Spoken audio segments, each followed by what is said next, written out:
సమంతతో విడాకుల తర్వాత నాగ చైతన్య మరో వివాహం చేసుకోగా సమంత మాత్రం సింగిల్ గానే కొనసాగుతుంది. విడాకుల అనంతరం సమంత బాలీవుడ్ లోకి ఎంట్రీ ఇచ్చింది. అక్కడ కూడా ఫుల్ పాపులారిటీ దక్కించుకుంది. ఇటీవల సమంత ఇండస్ట్రీకి వచ్చి 15 ఏళ్లు పూర్తి చేసుకుంది. ఈ సందర్భంగా సోషల్ మీడియా ద్వారా ఆమె రియాక్ట్ అయ్యారు. తన 15 ఏళ్ల కెరియర్ ను గుర్తు చేసుకుంటూ అందులో ఎన్నో తీపి జ్ఞాపకాలు, మరెన్నో చేదు అనుభవాలున్నాయంటూ చెప్పుకొచ్చింది. జీవితంలో కొన్ని విషయాలు ఎంత మర్చిపోవాలన్నా మర్చిపోలేమని, కొన్ని మాత్రం ఇట్టే మర్చిపోతామంటూ సమంత తెలిపింది. ఇదిలా ఉంటే సమంత తాజాగా తన వొకేషన్ ఫోటోలు రిలీజ్ చేసింది.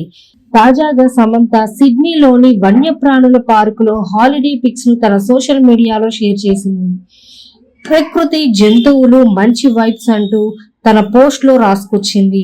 ఈ ఫోటోలు ప్రస్తుతం వైరల్ అవుతున్నాయి. అయితే ఆమె ఈ టూర్ కి సింగిల్ గానే వెళ్ళిందా లేదా ప్రియుడు ఉన్నాడా అనే అనుమానాలు వ్యక్తం చేస్తున్నారు. గత కొంతకాలంగా సమంత బాలీవుడ్ దర్శకుడు రాజ్ నిడుమూరుతో డేటింగ్ చేస్తున్నట్టు ప్రచారం జరుగుతుంది. వీరిద్దరూ చాలా కాలంగా ప్రేమలో ఉన్నారనే ప్రచారం జరుగుతుంది. సమంత నటించిన ఫ్యామిలీ మ్యాన్ వెబ్ సిరీస్ కు రాజ్ నిడుమూరు దర్శకత్వం వహించారు. సమంత ఇటీవల నటించిన సిటాడెల్ వెబ్ సిరీస్ కు సైతం రాజ్ నిడుమూరు దర్శకత్వం వహించారు.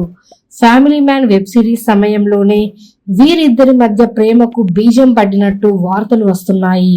అయితే రాజ్ నిడుమూరుకు ఇప్పటికే పెళ్లైంది. త్వరలోనే ఆయన తన భార్యకు విడాకులు ఇచ్చి సమంతను వివాహం చేసుకోవడానికి రెడీ అవుతున్నారంటూ బాలీవుడ్ మీడియాలో ప్రచారం జరుగుతుంది. ఇటీవల వీరిద్దరూ కలిసి పలు చోట్ల దర్శనమిచ్చారు. ఇప్పుడు సమంత ఒకేషన్ లో కూడా రాజ్ నిడుమూరుతో కలిసి ఉంటారు అనే అనుమానాలు నెటిజన్లు వ్యక్తం చేస్తున్నారు. ఇలాంటివి మరెన్నో తెలుసుకోవాలంటే మా ఛానల్ ని లైక్ చేయండి, సబ్స్క్రైబ్ చేసుకోండి.